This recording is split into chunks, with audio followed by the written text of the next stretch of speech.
Access TV. It's Gotham Comedy Live. Get ready to laugh with Dean Obeidallah, Sarah Tollemache, Gary Vider, Mike Gaffney. This week's host, Aries. Gotham Comedy Live. All happening right now. Ladies and gentlemen, Aries Spears. Christ. Gotham Comedy Live. What's happening, baby? Y'all good? Yeah. Fucking excellent, excellent. I want everybody to have a good time, man. Drink up, do what you do.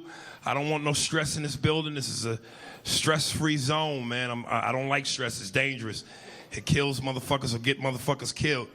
Anytime you hear about a mass office shooting, somebody was stressed. They couldn't take it no more. They snapped.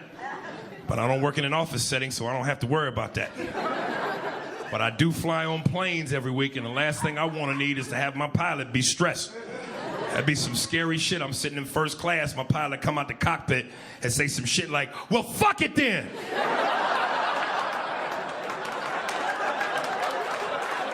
Mr. Pilot, can I talk to you for a second?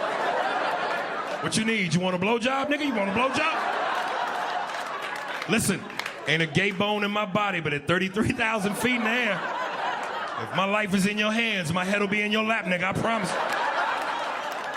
Some of the other passengers be talking about, what's all that turbulence? That ain't turbulence, nigga. What's going on up there? I'm saving lives, nigga. You thank me after we land, man. It's dangerous. And black people, we got too much stress. Motherfucking police is out of control, ain't they? Police is out here killing niggas like we deers. I'm surprised they ain't taking pictures with us, posing us, holding us by ears. It's fucking scary, man. Hey, it gets so bad, even white people start not to like the police. But y'all don't respond the way we respond. It's different emotions. White people, when the cops pull y'all over, y'all get mad because you can't believe they had the audacity to pull you over. As soon as y'all hear that noise, whoop, whoop, see them lights, I'm like, fucking cops! The fuck does he want? As soon as he gets to my window, I'm gonna give him a piece of my mind. Black people, we don't get angry, we get uncomfortable. We get the hot booty rim hole. You know what the hot booty rim hole is? That's that feeling you get when you think you got the fart, but you realize you got the shit. Because the rim of your booty hole heat up. As soon as we hear that noise, it whoop, whoop, niggas be, oh! I gotta get a toilet seat put in my car, niggas. It's too much stress, man. So, we have to address it. Bill Cosby, y'all think he did it? See? Listen, if you like me, I'm 39 years old. If you my age and older, you don't want to believe it because, you know, you grew up with him. That's our father. That's Cliff Huxtable.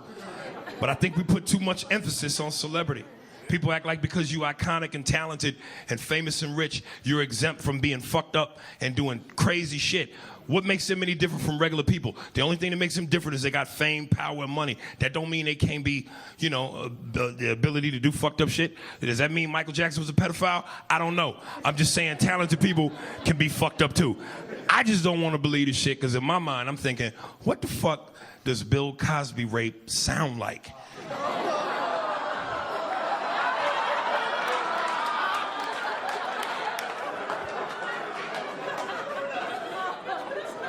Bitch.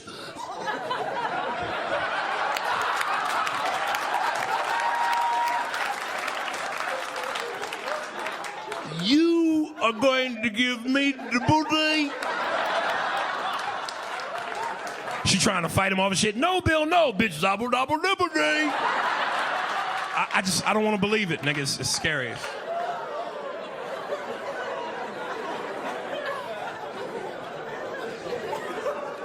I hope celebrities get their act together, man. I don't like seeing celebrities in trouble. Like, I'm a huge DMX fan. I hope DMX get his shit together. Because I want to see him back in movies, playing the same fucking role over and over. He can only play a thug or a gangster. He can't play a fucking lawyer. It wouldn't be believable. He be giving his closing argument and shit. Hey, yo, Your Honor. My client ain't do that shit you said that he did. When the shots rang out, the nigga hit. Then he slid. I object. That's when you hear the Law and Order noise. Gong, gong.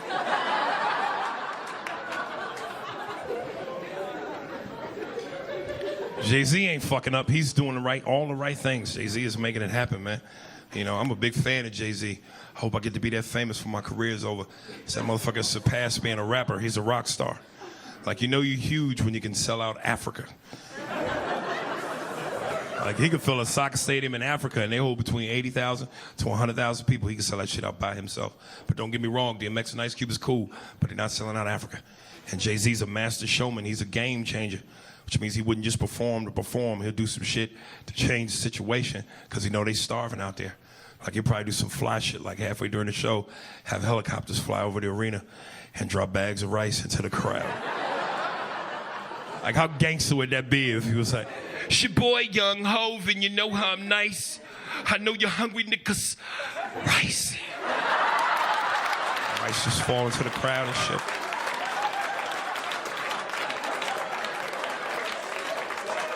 All the Africans be talking about this shit. Bukimbe, I went to the Jay-Z concert. The motherfucker dropped bags of rice into the crowd. When he said, "Put your hands in the air," he meant for you to catch dinner. Oh my God, thank God. Bogaya mo Jay-Z. It's the rock, nigga.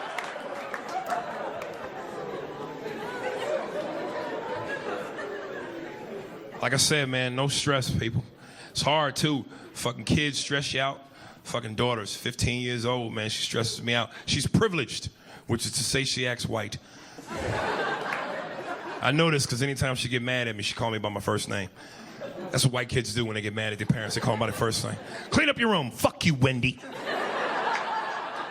You're not the boss of me. She likes a lot of white music. She likes Justin Bieber. Yeah, I know, right? I gotta tell you, I actually met Justin Bieber. I'm gonna be real with you. This is a sweet piece of ass right there. I swear to God, you stare at him for more than 7 seconds, you turn into a homosexual. It's a fact. He came up to me after a show. He was like, "Aries, I love your comedy." I was like, "Oh my God, that's how you doing?" He's so cute. This motherfucker's hanging out with a lot of rappers and R&B singers. You better knock it off. You don't want to go to jail when you look like that. His ass would literally be birthday cake. I'm talking about frosting on the cheeks and a candle in the butthole. Some nigga named J-Rock blowing it out. Baby, baby, baby. Sing this shit. Gotham Comedy in New York. Y'all ready to have a good time, baby?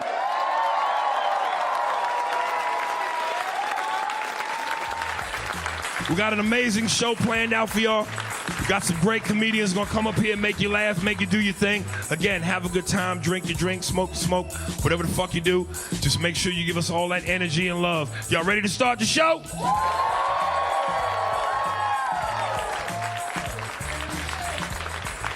I'm looking around the room real quick, and I just want to say real quick, black people, please ease up on that chicken. We got white folks here tonight. We got company. Some of you niggas is eating that chicken like I got an expiration date on it, nigga. This motherfucker good for 8 more bites. Don't do that. All right, ladies and gentlemen, y'all ready? Coming to the stage. Oh, it's still good. Oh, keep going. Oh, what, motherfucker? This shit live. This is my first time doing this shit. So this is great about being live. Sometimes you fuck up and you can't correct it. But fuck it. That's what makes perfection. Ladies and gentlemen, we'll be right back after this. Y'all stay tuned. We got a great show coming up. We'll be right back, baby. Stay tuned for more laughs on Access TV, live from the Gotham Comedy Club in New York City. Dean Obeidallah is taking the stage when we return.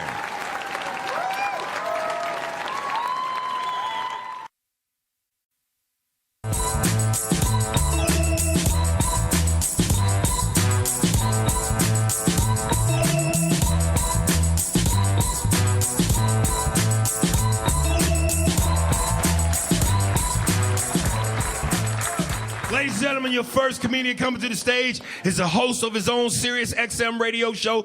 Please show a lot of love to my man, Dean Obeidallah.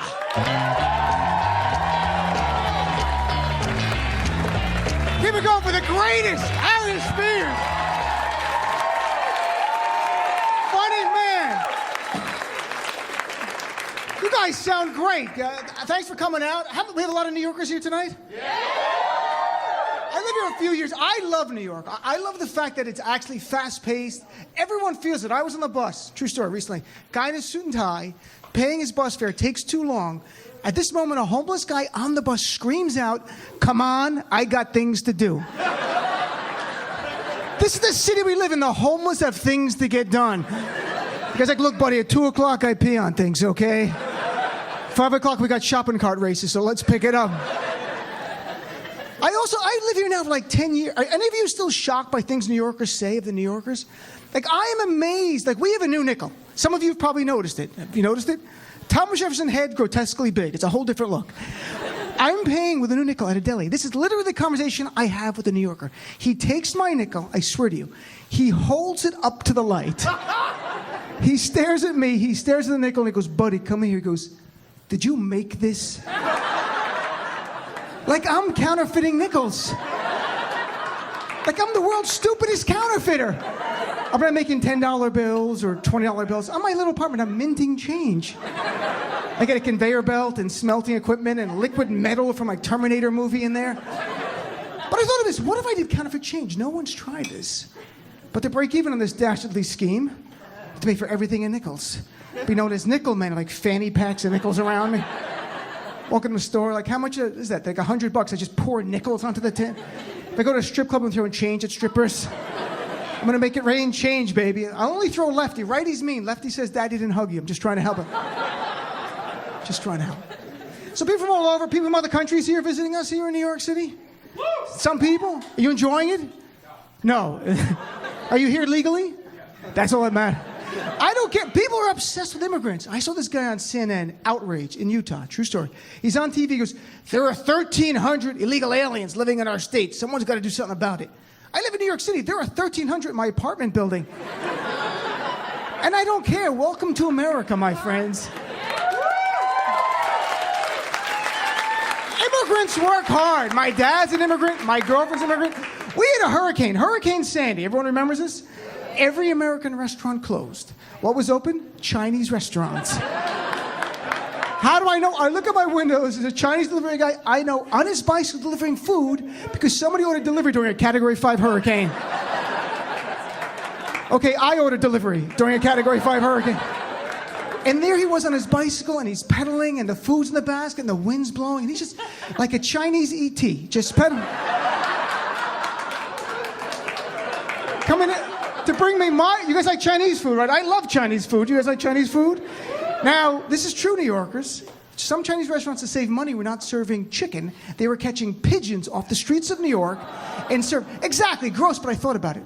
I've eaten so much Chinese chicken, I've probably eaten tons of pigeon and enjoyed it. So my reaction's different. I used to see a pigeon, I'm like, dirty bird. Now I see a fat one, I go, hope they catch that guy. Like I go out tonight, I see a flock of pigeons, I call the restaurant. They're like, delivery? No, pickup, get down here. They look delicious. If you see an old Asian man feeding pigeons, he's not nice, he's food shopping. That's what he's doing. Immigrants work hard. My girlfriend's an immigrant, works so hard. She's from the Middle East, she's Arab. I got her on eBay. She came with free shipping, that's horrible. Don't even laugh at that, sir, how dare you. Oh, she's lovely. She's from the Middle East. She's Palestinian. She's an actress. She's doing pretty good. She was on Broadway play. She was in Homeland a couple of seasons ago. And even though she's Arab, they didn't make her play an Arab terrorist. She played the wife of an Arab terrorist. It's baby steps. And she does commercials and voiceovers. But there's one place, sincerely, just because of who she is, she'll never get hired. Anybody ever listen to relaxation tapes? You guys know what they are? Very calm music, very soothing voiceover. It says things like, breathe in. Breathe out. You have nothing to worry about. Everything's going fine. That's soothing. But she has an Arabic accent. And Americans won't relax hearing breathe in, breathe out. You have nothing to worry about. Everything's going according to plan. It's funny because you're racist. Even the black people are laughing. That's not. So I'm of mixed heritage myself. I'm half white, half not white. Although I look like a white guy, I get it. The sports coat. Very white looking. My mom's Italian, which is the white side. Any Italians? We have some Italians here tonight, I'm sure. The rest of you maybe can relate to being Italian. Have you been to the Olive Garden? Have you worn a tank top to a job interview? Anyone? My dad's side's Arab. That's not white. I'm Arab, I'm Muslim. It's just great being Muslim now, folks. Oh my God, I could use a hug. Every day, my white friends ask me questions like, why do Muslims do this? Why do they do that? I don't go up to white people and ask you about the worst things white people have done. I don't go to white people like, what's up with mortgage fraud? What's up with school shootings? Crystal meth, Justin Bieber. Now, it could be more challenging to be Muslim in America. I'm an optimist. I look at the bright side. It could be more challenging. They gave hurricanes Muslim names. That wouldn't help. Turn on the news, Hurricane Mahmoud is coming. Run for your life, Mahmoud's a killer. Pick up the paper, Mahmoud killed 30. I'm like, oh, I have an uncle, Mahmoud. This is... Now, the flip side, like for me, I do look like a white guy to most people. And there's good and bad. I'll be brutally honest. The bad, though, is that since I don't look like an Arab, people have no problem saying horrible things to my face about my own heritage. And some people, you probably have experienced this. You don't have to be white, Arab to know this. This really happened. I'm in a laundromat in New York City. TV's on. Guy goes to me, hey, buddy, see these frickin' Arabs on TV? I'm like, yeah. He goes, I got an idea. Let's kill them all. Let God sort out the good and bad ones. I'm like, sir, that's not nice. I'm Arab because you don't frickin' look it. I'm like, well, that just makes it easier for me to achieve the goals of my mission. It's a mission of comedy, folks. Mission of comedy. I'm spreading joy. Now, the good side of looking white, I never have a problem at the airport. Like, I have my Middle Eastern friends. Anybody Middle Eastern heritage? My friends have problems all the time. And the worst is they'll go to the airport wearing shirts like with Middle Eastern writing, like Arabic writing. No, here's my advice. If you have Middle Eastern friends, here's my advice. No problem with the airport. Remember this expression. Dress white, make your flight. Dress white, make your flight. Dress brown, never leave town. What's white? Like many of you, I'm talking khaki pants, a polo shirt with an animal like a tiger, alligator, no camel, no camel. And if you have a Middle Eastern accent, throw in words from other languages when security talks to you so they don't know where you're from. So security's like, where are you going? He's like, where am I going? Mon chéri. See my mamma mia, I have a fajita, mazel tov. Like, this guy's a genius. I've done a lot of shows in the Middle East. I've done comedy over there. It's remarkable. All the American chains are across the Middle East now. McDonald's, KFC, Starbucks. The only American chain not there, I actually think it's good for them it's not there, Target.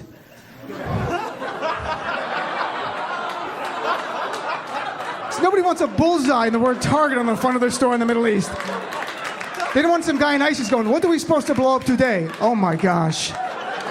It's a super Target, Habibi. This is very, very good. That's crazy. But there are more and more Middle Eastern people and more Muslims in the country. And one day, like right now we have Barack Obama. I like Barack Obama. He broke the barrier, the color barrier, but the barrier for anything. So I can dream one day maybe there will be a Muslim president. Not right now, many, many generations from now. But I hope it's not like me. I hope it's like one of my cousins who like just moved to America, like open shirt, gold chain, smells like lamb. So I was like, everybody, I'm your president, Mustafa Mahmoud Abu Saeed al-Masri. But please, call me Mike. I am so happy to be president. Every Friday, half price on falafel, just like I promised. And now it gives me great pleasure to introduce my lovely first lady, and my second lady, and my third. Only one lady. Well, thank you guys very much. I really enjoyed it. And you guys are a great crowd. Enjoy the rest of the show.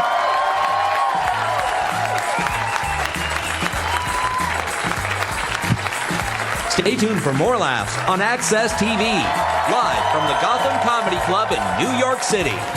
Sarah Tollemache is taking the stage when we return.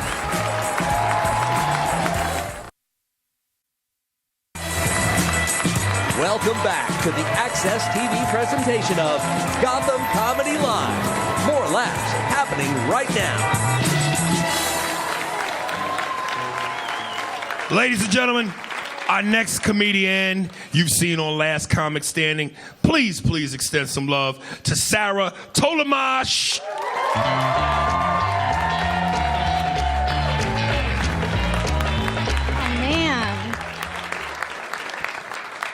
Hi, guys.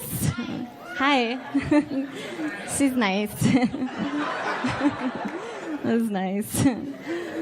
Oh, man. I was on a date with this guy one time, and he started talking about that actress, Jennifer Lawrence, and he was like, oh, my God, that's like the one woman in this world I wish I could have sex with. He was like, I'm sorry, if she came here right now, Sarah, I'd be like, sorry, I'm going to have sex with Jennifer Lawrence. And then he turned to me and was like, all right, your turn. Who's your one person? So I was like, how about that guy over there? Or that guy. How many do we get? I love this game.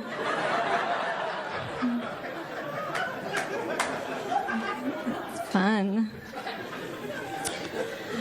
I was talking to my friend from back home, and she was telling me this story about how every time she goes to the zoo and she goes to the baboon exhibit, there's always like one baboon that is constantly masturbating. And when she told me this, I was like, ugh, I get it, you're good looking. Man. You don't have to tell me how hot you are by sharing a baboon masturbating story. I get it. I never get a masturbating baboon when I go to that zoo. I always put on my sexiest dress. I'm like, Mr. Monkey, wake up. I need this.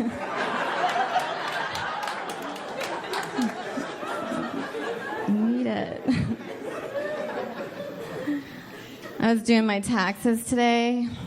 I think the hardest part about doing your taxes is like putting everything together and then putting it in an envelope and mailing it to your dad so he can do it for you. It's like so hard. That I'm even thinking about just going to H&R Block and then see if they'll mail it to my dad. I was like, you guys are closer than the post office. That'd be great. I turned 36 back in April. I'm still talking about it. Yeah. I should probably just say I'm turning 37 soon. That would be better. I'm now at that age that like younger women use my age as a joke fake age. I saw this girl that I knew on Facebook in public the other day and I was like, oh my God, I saw it was your birthday. How old are you? And she was like, 36. Just kidding, 23. I'm never gonna die. It's like, hopefully soon. One good thing, though, about being a woman in your mid-30s is that I can just finally let go of that fear of being sold into sex trafficking. You know, it's like, woo, I can go to Europe now. I'm so excited. I leave tomorrow. It's gonna be so much fun. I thought my sister's email was hacked recently, but it just turns out she actually is concerned about my belly fat. It's like, thanks for the link. So now I'm concerned about my belly fat. So I got one of those bathing suits that girls get to hide their midsection. It's called a tankini. Have you heard of it? Yeah. Really what it is, it's just like a one-piece bathing suit, and then they cut out this part right here. So when you sit down, your fat roll sticks out. So you just look like a busted can of biscuits sitting on the beach. You're like, this isn't hiding it. It's actually like zeroed in on it. It's like the opposite. Not cool. I got one of those apps on my iPad. It's like one of those workout apps where it gives you the video of like what each workout's going to be, but I never look at it until I get to the gym. So I took it last week, and like the first workout was like this man that was just doing lunges. So I was like, okay, that's not so weird to do at the gym. Like, I've seen people do that before. So you do that for a minute. And then, like, the second exercise was a video of this woman, like, just punching the air. And I was like, okay, well, this feels really stupid, but I've seen people do a little bit of this in the gym. And then the third one is, like, where I have to get on my back like this and then spread my legs like this and then put my hands behind my head. And then I just yell out, somebody fuck me. Somebody fuck me. And you do that for about a minute. Or until they kick you out of the gym, which is usually less than a minute. It's always fun. You guys are really nice. You guys are really nice.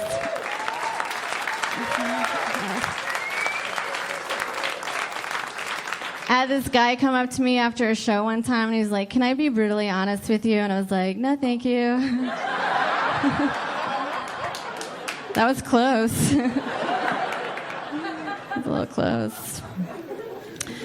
I was eating at this restaurant in my neighborhood the other day, and I didn't finish my meal, so I asked the waitress if she could box it up for me. And then she replied with, when did you decide to give up? Which took me a long time to figure out that she was talking about my food. That was like 8 years ago. I just wanted this in a box. I didn't know we were going to get that personal.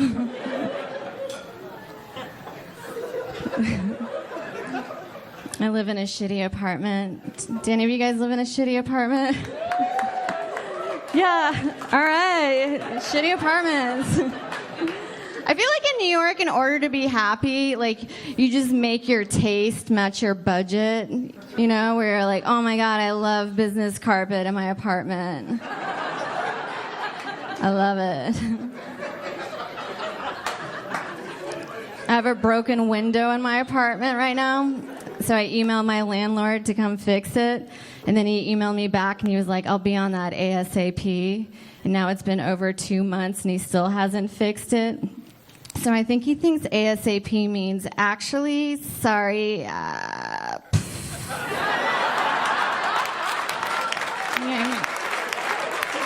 not going to fix it. I'm not going to do it. I was like, I guess that's the Eastern European ASAP. So now I'm trying to get out of my apartment, so I'm trying to save up money. Like, I'm not in a lot of debt, just enough where I think about it all day long. Like that kind of debt. So now I'm like following like financial columns, how to save money, and my favorite show to watch is Susie Orman's show on Friday nights. Have you guys seen it? Yeah. If you haven't seen it, it's like a financial advice show that's geared towards women. And there's this segment on the show that I really like called Can I Afford That? And it's where grown women call in asking if they can buy something that they've seen. Then I'm like, just get it. But usually it's like a 40-year-old woman that's like, Dear Susie, I make $100,000 a year, but I have $80,000 in student loan debt. There's an armoire I saw this weekend at an antique sale. It's $800. Can I afford it? And then Susie does her math with a, I don't even know what that is. Like, if somebody asked me that question, I would just put my eyes to the back of my head and be like, you can get it. But I wanted to call in with my own dilemma that I had this last month, where I was like, Dear Susie, I made $300 this month. My rent is $680. There's a movie on iTunes I want to rent. It's $5.99. It's HD. Can I afford it? Guys, I got it. All right, you guys have been real great. Enjoy the rest of the show. Thank you so much.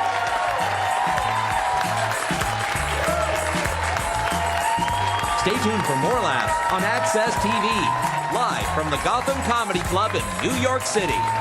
Gary Vider is taking the stage when we return.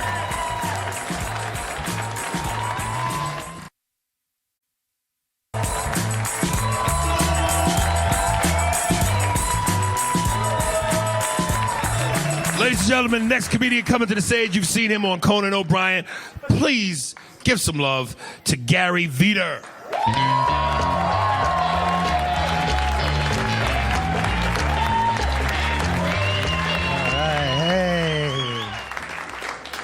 Thank you. I'll tell you guys this. I saw a blind man and his seeing eye dog walk directly into a pole. Yeah, it's okay. They wound up being fine. But afterwards, the blind man was pretty mad at his dog. He yelled at him, "Bad dog, you're a bad dog. You didn't do your job." But the dog can't speak up for himself. If he could, he would have been like, "I don't even know how I got this job."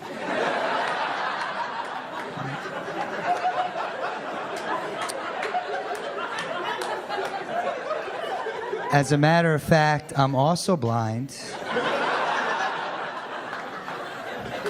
I'm just doing this slightly better than you are, pal.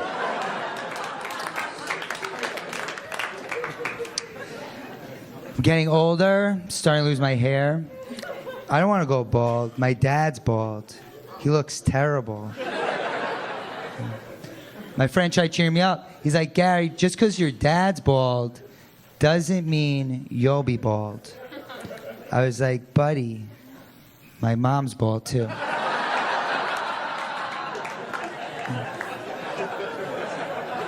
She looks terrible. Worse than my father. I'm short. This is my entire body.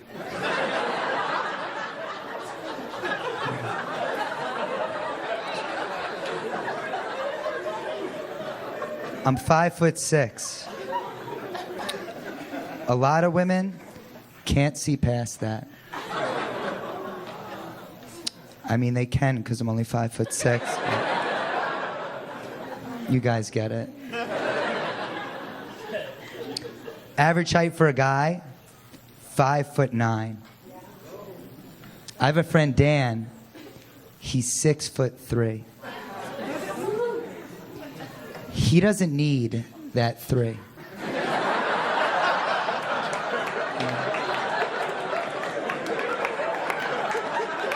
I do.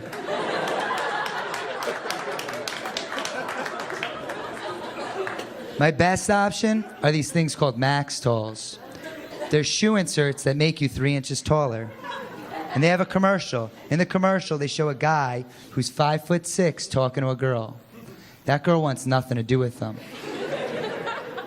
Then in the next scene, they show what would have happened if he had Max Talls. And what would have happened? You guessed it. She would have had sex with him. And that's it. That's the entire commercial.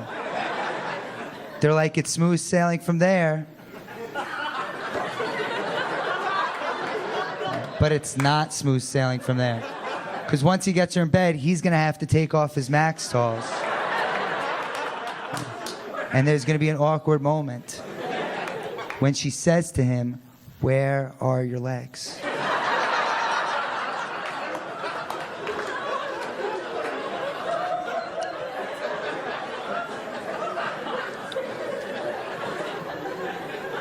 I did go on a date recently. I took this girl to a nice Japanese restaurant. I like sushi very much. I do.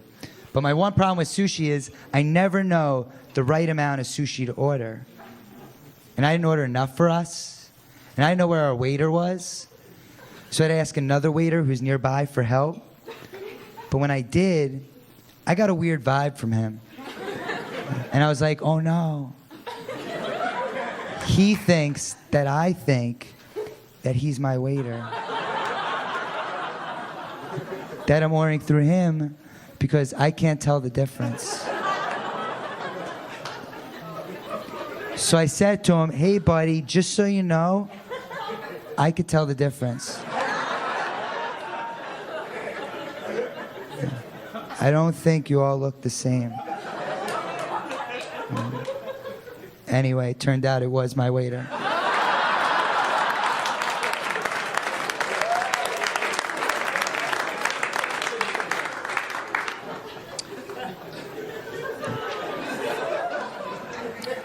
Do you guys know any jokes or?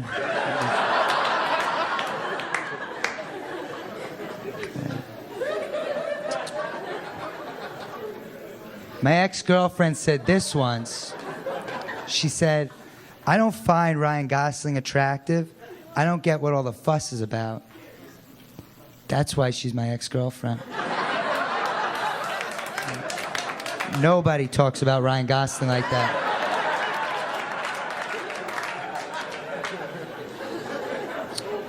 He was interviewed in this magazine. They asked him what a good pickup line to tell guys is. He suggested a good pickup line to be asking a girl if she would like a piece of gum.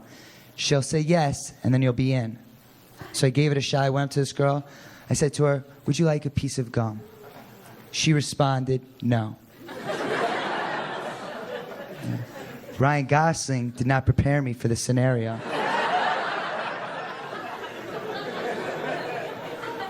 I had to think on my toes. I said to her, how about a Tic Tac? She responded, no, get away.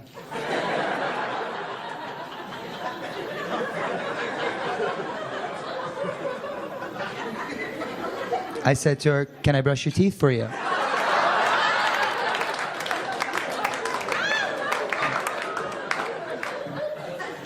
She responded, I'm calling the cops.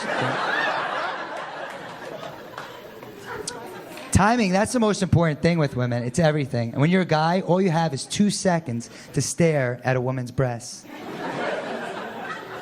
Yeah, 1 second for each. I was on an elevator the other day. In walked this woman with a great rack. I was doing everything I was supposed to. I was timing myself so she wouldn't see me. Yeah. I was like, 1 boobasippy. 2 boobasippy. I looked away, but she still caught me. Because I counted out loud.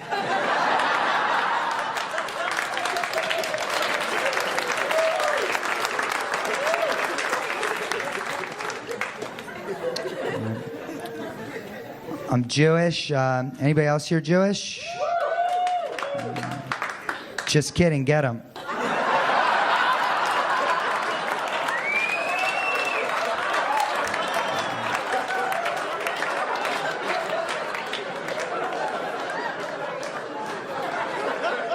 No. I'm kidding. I am Jewish as well. I just do that to teach Jewish people not to do that.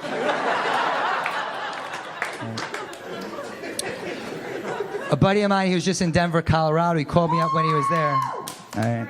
You know, they're taping this. He called me up when he was in Denver.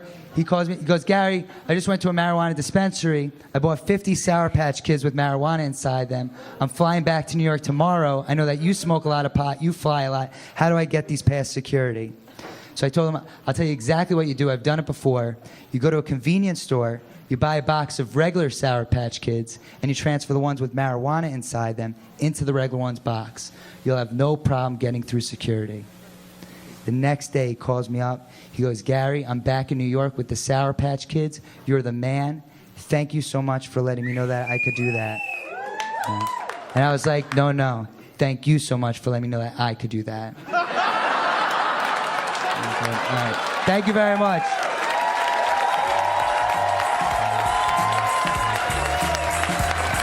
Stay tuned for more laughs on Access TV, live from the Gotham Comedy Club in New York City. Mike Gaffney is taking the stage when we return.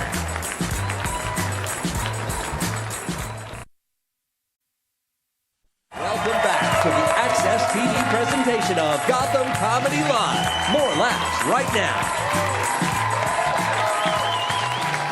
Ladies and gentlemen, the last comedian of the evening. Please show my man a lot of love. The brother is legit. From Last Comic Standing, Mike Gaffney, y'all.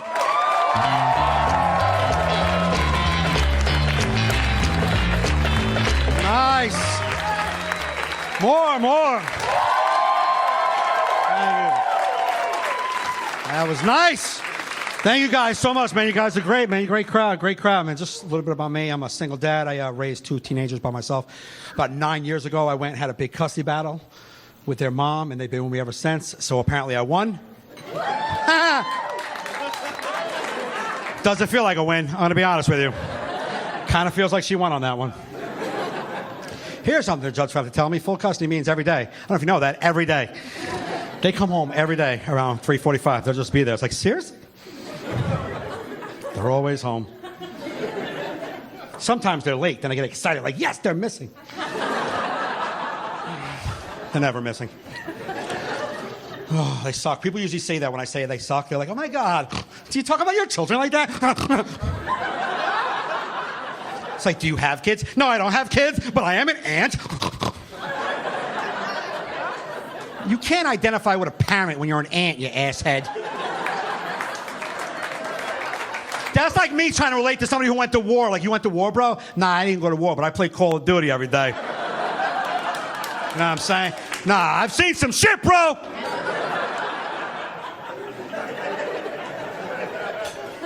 They suck. They suck. It's just me and them. Just me and them. My son is 16, my daughter's 17. It's just me and them. I've been single for a long time, too. Just me. I've been single since my son is 1 and my daughter's 2. Single the whole time. The reason why, a couple of reasons. One, when they were younger, I didn't think it was fair to subject them to, like, random women. I didn't want to do that to my kids. But now that they're older, I don't think it's fair to some random woman to subject them to these 2 assholes. So, I'm going to be alone. I'm going to be alone for a long time. I do online dating. That's how I do it. $30 a month. You know what I've learned? Nobody likes me. That comes out every month. I don't even got to go on for that.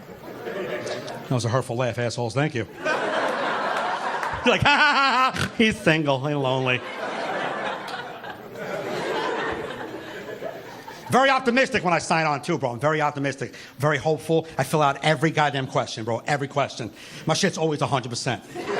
You know how they say, are you 80? Not me, I'm 100 goddamn %. 100. I even answer the question that's so hard, like, what do you like to do for fun? How? Isn't that like, don't you panic? What do you I just sit home and wait for emails. Which is true, but that's sad. You can't put that. That's like make up shit. Like, I like movies. I like to walk.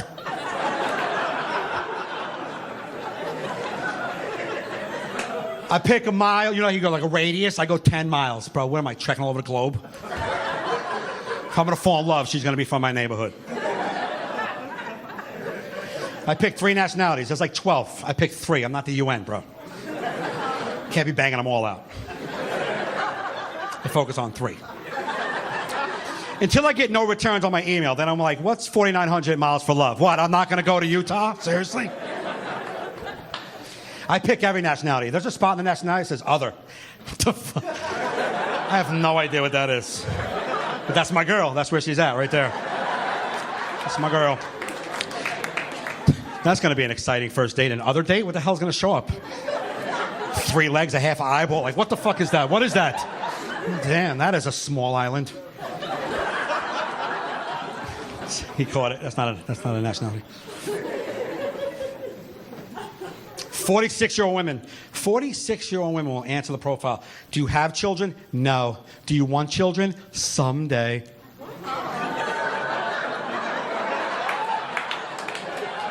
You're 46. Do you mean like Wednesday? What the fuck are you talking about? How fast do you think online dating works? Good luck with that. I'm not being an asshole either. Like, if you want to date with me and you're like, so what do you want to do? And I was like, I want to be a Yankee. A New York Yankee? Yeah. Can we get a check? He's an idiot.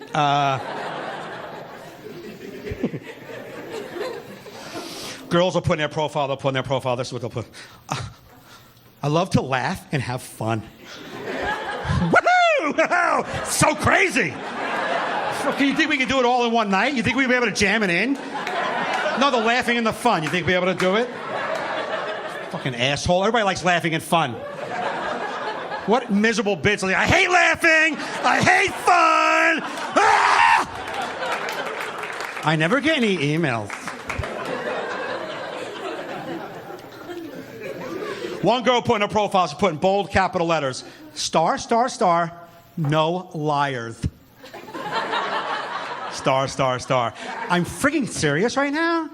Like, if you're a liar, don't even try, because I'm not. Really, that's your high-tech security system right there? Like some lying sax, like, I'm gonna bang this. Ah, son of a bitch. Nah, she's got a no liars clause. Nah, she was thinking ahead, bro. So smart. That's like putting a sign in front of your house that says you don't like to be robbed. And leaving all your windows. Billy, the window's open. Hold up. Nah, they got a sign. Go to the next house. Yo, don't be rude.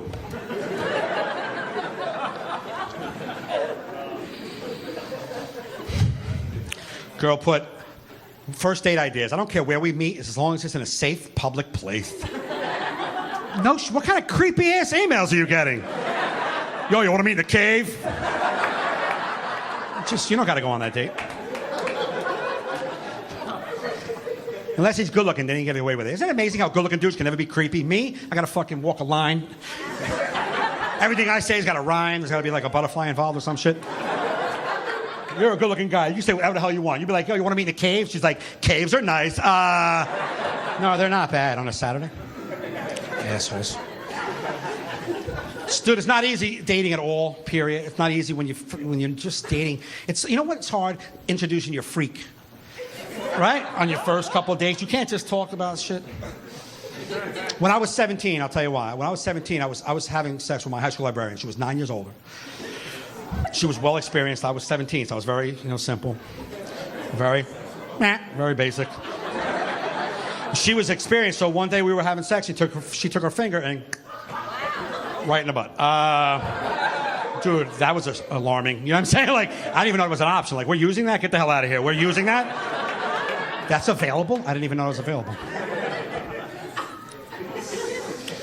You don't talk about that shit when you're a teenager. It's not like your friends like, yo, dude, when you have sex with a girl, she can put her finger. Like, I'll punch her in her face.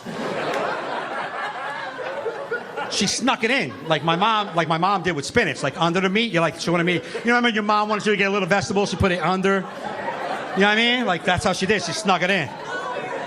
But I love spinach. Now it's like all spinach. You don't even need meat. I'll just put all the spinach up there. All the spinach. I'm still talking about vegetables, you know, right?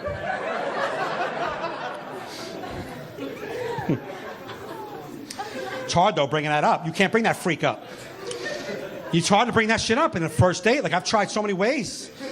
It's hard. But I'm so glad I learned about it when I was 17. I would have hated to freaking go 30 years. Find out when I'm 40 how awesome that is back there. That's like having a car for 30 years and not knowing you had a sunroof. You know what I'm saying? Like, what the fuck? I had a sunroof the whole time? I love my sunroof. But it's hard to bring it up. It's hard to bring up, to girls. It's just hard. It's hard as a guy. I've tried many ways. Here's a way that doesn't work. Hey, when you're making love, what do you do with your fingers? You doing math?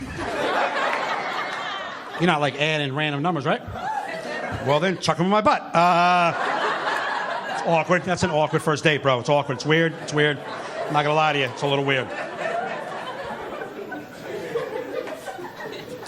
But how come that's creepy, right? A guy says that shit's creepy. Why? Why can women never be creepy? Women can never be creepy. They can be freaky. Like, you can be like, that bitch is freaky as hell. But she can never creep you out, bro. She can never say anything that makes you like, ugh. Right? Like, if she was to come up to me and like, listen, when we're making love, I need you to take a brick, smash a cockroach, then cover the brick with mayonnaise, and then rub my body with a brick. I'd be like, oh shit, should I take a brick from the wall? Or do you like already have a brick on the side that you use? No, I don't want to mess your house up. Maybe you have a brick in the drawer that you always use.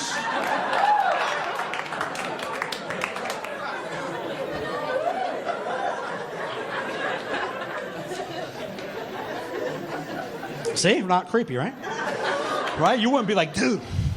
But if I say anything about that down there, you're like, eh. Like, hey, what about the butt? You're like, ew, I know, ew, nasty, right? Well, when that shit happened when I was a kid, I called my friend up, and I was like, yo, dude, this girl put her finger in my butt. He was like, yo, that's gay. No, a girl did it. I don't want your finger in my butt. I don't care if it's gay. I'll be on a float tomorrow. With my shirt like, whoop, whoop. I don't give a shit, bro. It's awesome. High five, Buckeye. High five. All right, listen, man. You guys are great. My name is Mike Gaffney. Have a good night, guys. Thank you.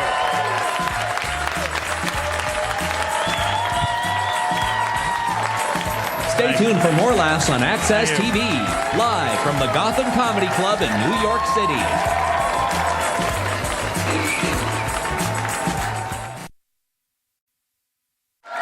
Yeah! New York City, Gotham, baby. Y'all had a good time? Fucking excellent. Excellent. I gotta let y'all know, I'm glad y'all came out. This is the #1 comedy club in the city. I want to look right in the camera and say this with all my heart. Fuck Caroline's, nigga. It's the best club in the city. It's run by some gangsters. I want to bring up all the comics y'all saw this evening. Give some round of applause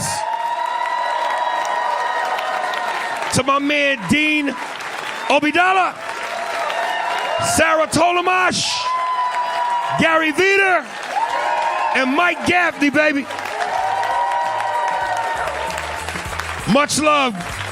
We love y'all, New York City. Thank you so much. Thank y'all for coming out. We'll see you next week. Make sure you come out and show us love, baby. Gotham Live.